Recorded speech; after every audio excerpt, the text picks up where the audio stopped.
Bonjour à tous. Le CV anonyme est un sujet qui peut tomber lors de l'épreuve orale du DELF B2.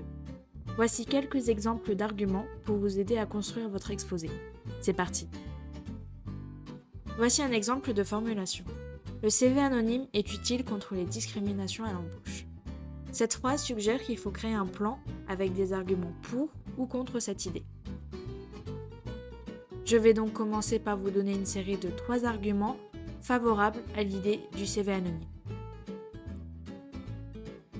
Tout d'abord, le CV anonyme permet de supprimer les facteurs subjectifs qui peuvent entraver lors de l'embauche, tels que l'origine, l'âge, le genre, etc. Il permet alors de faire face à un phénomène d'autocensure rencontré par certaines personnes où elles n'osent pas postuler à une offre d'emploi par peur de devoir faire face à ces facteurs subjectifs. Le CV anonyme permet alors de sélectionner une personne pour ses compétences et seulement pour ses compétences. À présent, je vais vous donner 3 exemples d'arguments défavorables à l'idée du CV anonyme. Pour commencer, le CV anonyme rend le processus d'embauche déshumanisant. On est juste face à une simple feuille de papier et on n'a aucune idée de la personne qui se cache derrière.